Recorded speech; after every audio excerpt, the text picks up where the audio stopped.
Alrighty, well, it's almost 5 o'clock in the morning and it's cold, so I can't sleep, even with the hot water bottles. Rocky, I just woke up because I turned on the light. There he is. He's got his coat there for a pillow. He was having a sleep. But leave it to me to wake him up, eh? There he is, if you can see him. I'm not sure what's being picked up because I got the phone in the opposite way. Anyway, I might as well tell another story, seeing as how I can't sleep. When you can't sleep, it's amazing the things that come into your head, the things that you remember, you know. You kind of look back over the course of your life and you remember all these events that happened, some of them a long time ago and in a completely different world than the one we're living in now. And what I'm going to do now is I'm going to tell you the story. This story goes back to, I would say, 1976. I would have to say it must have been 1976. Pretty sure it was the summer of 76. I was around 8 years old. And basically, for Rocky was up giving me some love earlier there, giving me head rubs and stuff, and I got a mouthful of fur. Coughed up a fur ball and everything. Pretty wild. Anyway, this is the story of the time that the neighbor boy got run over by the car. And I was involved in that anyway. I was a part of that. So I'm going to tell that story anyway. I'm going to tell you what happened. Where I lived at that time, we lived in a mobile home park. Our place was the first one in the park because we were the first people in there. When I first saw that mobile home park where it is now, there were horses there. It was a horse pasture because the landlord had race horses. And I went with my dad when he went to see the landlord, because the landlord was an old friend of his. He worked with this guy prior to that in a factory.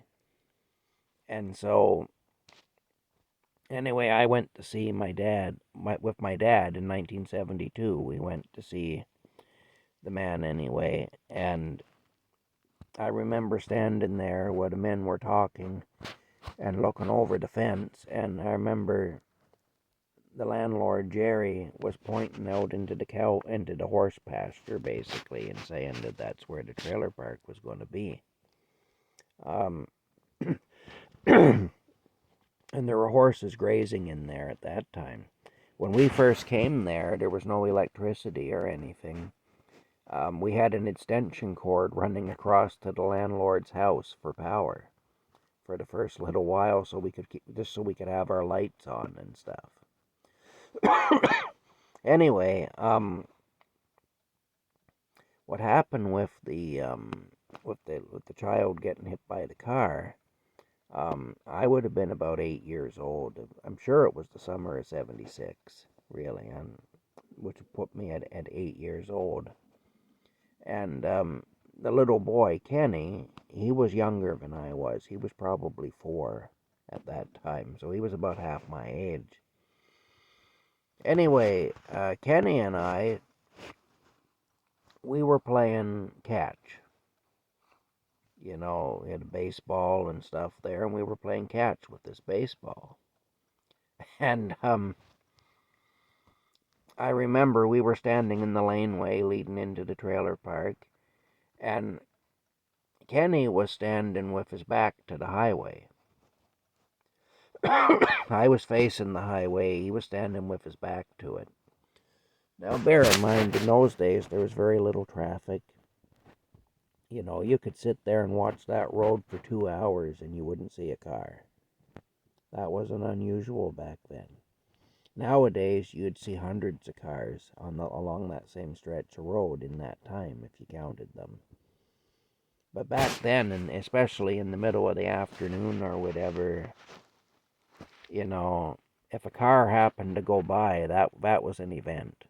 It really was, You just didn't see that. But anyway, Kenny and I were throwing the ball back and forth. Well, I threw the ball, and I guess I threw it too hard or something. I don't know. I just underestimated or overestimated or something. I don't know. But the ball went over Kenny's head out onto the highway. So I said to Kenny, "You stay there, I'll go get it." And Kenny, he didn't hear me or he didn't listen or something. He turned tail and he run out onto the road to get the ball. And I'm behind him yelling, "No, come back, I'll get the ball." Because he was 4. I didn't want him going out onto the highway. Well, he went to the other side of the highway. Anyway, the ball had hit the blacktop and rolled, and it went to the shoulder on the other side. He picked up the ball and he's coming back. So now I'm standing there and I'm watching for cars, not that there ever was a car, but still, you never knew. It was possible. Not likely would happen, but it was possible. Well, damned if there wasn't a car. The one time all day that there's a car now and there's a 4-year-old on the highway. And so, anyway, he's dawdling along, taking his time like a little kid will do. And I see this car coming, and the car's coming fast. It was just like a little glint of chrome in the far distance, and then all of a sudden I'm able to see it close enough that I knew what it was. It was a 1955 Plymouth. It was a black 1955 Plymouth. So I saw it enough that I knew even what make, model, and year the car was, and it happened very quickly. So this guy is coming, and he's coming fast, And so what do? I'm yelling at him, "Hurry up, there's a car coming." Well, what does he do? He stops in his tracks, he turns and looks, and he sees this car, and he freezes. Just like a deer in the headlights, he freezes. Now I'm thinking, oh shit, he's going to get run over. So I'm yelling, "Come on, Kenny, come on. There's a car coming. Come on, hurry up." And he's not moving. So I'm thinking, okay, I'm going to run out there, and I'm basically going to tackle him, and I'm going to just push him to the other side of the road so that we'll both clear the car. I'm going to basically hit him and just physically force him to the other side of the road. We may end up in a fucking pile, pardon my language, but we may end up on the other side of the road, but at least nobody's going to get hit with a car. So this was my plan anyway. So I start to run. I get one foot on the blacktop and I realize I'm not going to be able to do it. And so I turn and I go the other way, back the way I came. And the car come past me. I felt the wind coming off the car. That's how close it was. And it hit him. Of course, I spun around in time to see him get hit. And it's like everything goes in slow motion. They say that when something like that happens, that everything goes in slow motion. And it does, too. It just seems like time stands still for a few seconds. And the car hit him. The guy jumped on the brake. At the last second, the guy jumped on the brake. So I remember the squealing tires. I remember the front end of the car doing this, and the back end of the car coming up. Anyway, it hit him, though. It was still going at an awful clip. And it hit him, and Kenny went straight up into the air. He must have went a good 10 feet into the air. And then he came down. In the meantime, the car, as Kenny is landing, the car went sideways. It basically was like this. It did this and went into the ditch on the same side of the road as where I was, but just down from me and into the ditch. So now we got this 1955 Plymouth, this black 1955 Plymouth sedan in the ditch. The ass end of it is sticking up out of the ditch, And Kenny's lying in a heap now on the pavement, on the blacktop, and he's screaming. He's screaming bloody murder. He's crying and he's screaming. And of course, my thought is there was a hill there. You had to come up over the crest of a hill if you were coming in that direction from town. And I was thinking if another car does happen to come, which would be that'd be a busy day around here, but still, it could happen. In theory, at least, it could happen. If it did happen, it was already a busy day just with the one car coming. But I figured if it does happen, um, the driver of that car is going to be focused on the car in the ditch. His attention's going to be drawn to this car that's now in the ditch. And he's probably not going to see Kenny laying there in a heap in the middle of the road. And you end up running him over. You're going to get hit twice. Maybe the next one will kill him. So I went and I stood on the road in front of Kenny, because my idea was if somebody does come over the crest of the hill, I can wave my arms and jump up and down and everything and get their attention, so that they don't run Kenny over. And of course, I'm talking to Kenny. I'm trying to comfort him, saying, "Don't worry, I'm not going to let anybody else hit you, and we're going to get you some help. We're going to get you to a doctor and get you straightened out. What an awful thing, anyway." The drunk guy, he stayed in the car. Turns out it was a young guy. He was drunk, but he stayed in the car. At that point, he didn't leave the car.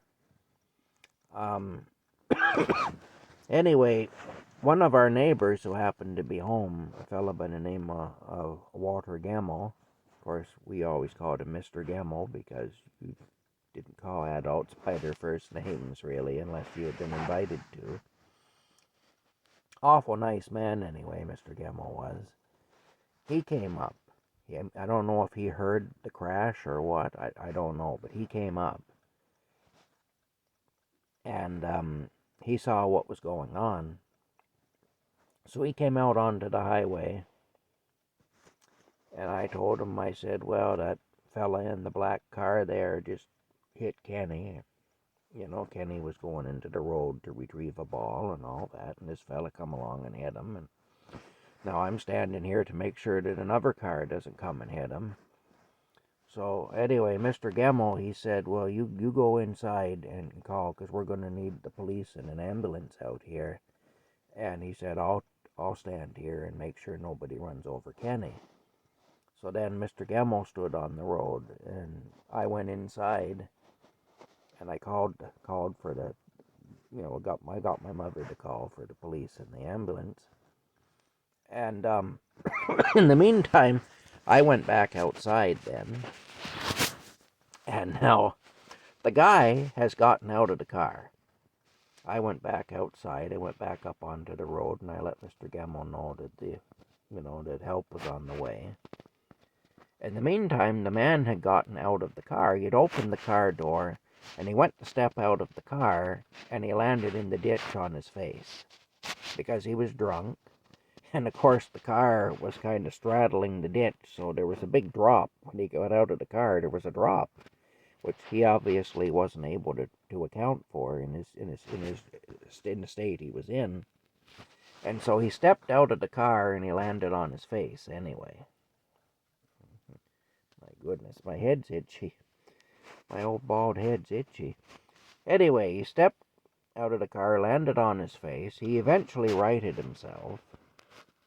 And now he's trying to stumble up out of the ditch. Well, of course, we can hear that the cops are coming and the ambulance is coming. Remember, the old ambulance that had a sound to it. It sounded like a crying baby. And anybody who's old like I am will remember the old sirens that used to be on emergency vehicles. And the old ambulance, it sounded just like a crying baby. At least that's how it sounded to me at 8 years old. It reminded me of a baby, but stereotypical sound of a baby crying, like on a cartoon. If a baby cried, they'd sound this way. You hear, wah, wah, wah, wah, wah, wah. Well, that's what the ambulance sounded like. That's what the siren on it sounded like. So you could hear this in the background anyway, this wah, wah, wah, wah. And it was getting closer, which was good because that meant they were coming. We needed them there. And of course, the cops came, the Ontario Provincial Police came too. Well, the ambulance arrived first. The police arrived not too long behind it. And now this guy, he's managed to crawl his way up out of the ditch, the drunk guy that was driving the Plymouth.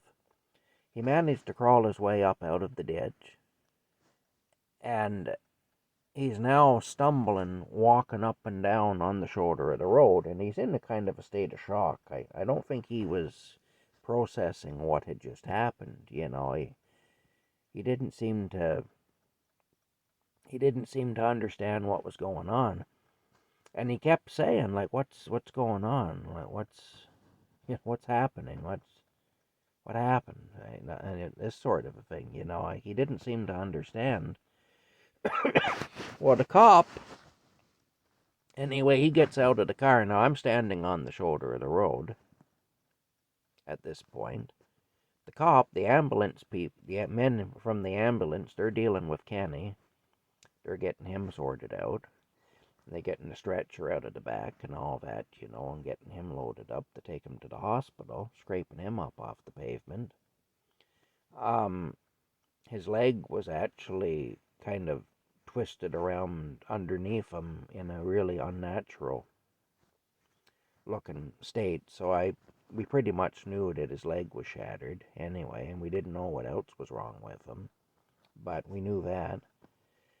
He was still screaming, and obviously really terrified. Well, then, the next thing that happens, the cop gets out of the car, and the cop's looking around, and I'm standing there. The cop looks over at me, and I pointed at the young guy walking up and down the shoulder of the road. I just looked at the cop and pointed at the guy. And so, anyway, the cop goes over to talk to the guy, and the guy's walking away from him. And the guy kept saying, "Well, what happened? What's going on?" And the cop's saying, "Come here. I need to talk to you. Come here." And the guy said, "Well, what happened? What's going on? What's going on? What happened?" And the cop is saying, "Come here. I need to talk to you. Come here. Come over here. I need to talk to you." And the guy, "Well, what happened?" And the guy's going back and forth on the shoulder. "What happened? What happened?" So finally the cop went up on the guy, grabbed him by the arm, spun him around, and said, "Come here. I need to talk to you," and dragged the guy back over to his car. Because the cop had parked his car now on the road, and he'd gotten out of it and was now pursuing this guy. And he said, "I need to talk to you." Well, the guy was right out of it. He was drunk, and he was in a state of shock, too, I'm sure. And, I mean, you couldn't help but to feel a little sorry for the guy. It was a stupid thing, being driving like that, driving fast like that, and drunk and everything else. But he was just a young guy. He didn't look like he'd be any more than 20 years old. Probably not even that. And, people do stupid things, especially when they're that age, They don't think that anything can happen. Anyway, he was in a lot of trouble. There's no doubt about that. I don't know what became of that guy. I don't know what all happened where he was concerned, but I know he was in a lot of trouble anyway, because he had now just run somebody over, and through his own negligence and stupidity. And in those days, it's funny, in those days they were pretty lax about a lot of things, really. Like, a cop would catch a guy drinking and driving, and catch a guy driving drunk, and he'd say, "Just take this thing home and park it." Wouldn't charge the guy or anything, and even let him drive it home. Just say, "Just take this take this thing home and park it. I don't want to see you out again tonight," or whatever, But if you hurt somebody, things change drastically. And then, well, at that point, you were in serious trouble. Like, you were in more trouble than you'd be in today, really. Then it became a real serious issue. And so he had just injured somebody. And so he was now going to face severe consequences for having done that, you know. If the cop had pulled him over 5 minutes before that, the cop would have just said, go home. You know, that's what they used to do. They very seldom charged you back then. Occasionally, people did get charged, especially if you were a chronic impaired driver. At some point, they would start laying charges because it was illegal. Back then, it was illegal to do that, too. It's just that they had more tolerance for it. It was more socially acceptable, so the law tended to cut you a break when you did that.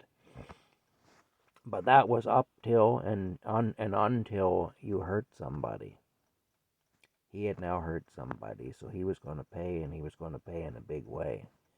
But like I say, I don't know what all happened. I just noted the consequences because I remember the society I was living in at the time and how it was, and I have no doubt that the consequences to him were severe, for what he had done. But hopefully he learned a lesson out of it and didn't do that anymore anyway, you know. Oh, pardon me. Anyway, it turned out Kenny's leg was shattered. He ended up in a cast for months, and he had quite a job recovering from it anyway, but his leg was shattered. And the man driving the car, he got arrested. Like I say, I don't know what became of him after that. I just know, because I know how things were in those days, that I know he will have paid a very heavy price for what he did. I know that they would not show him any mercy at all because of what he did. So I do know that. And um, later on that day, another tow truck come out, like a hook truck basically, like we used to have in those days, and winched the old Plymouth out of the ditch and dragged it away. Don't know what happened there either. What became of the old Plymouth at that point? If I'd imagine it would be evidence in a criminal case, so it probably went to an impound lot or something. I just don't know. But anyway, I'm sure that young fella didn't drive for quite a while after that. Probably didn't see the outside of a jail cell for quite a while after that. He probably spent a good amount of time locked up after that.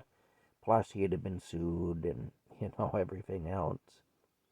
Kenny's mother was not somebody to fool around with. She was the type of person that would sue you into the Stone Age over something like that. So I would imagine that the guy paid financially quite a bit too for what he did, But anyway, that's the story. That's what happened. Of course, I had to give a statement to the cops about what had happened and everything.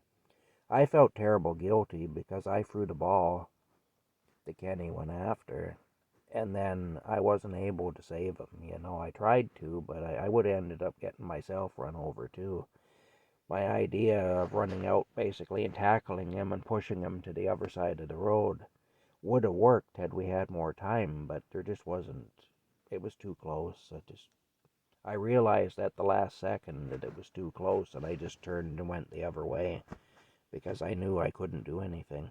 And I was right, because just so I actually felt the wind from the car on my back. It actually made my shirt billow.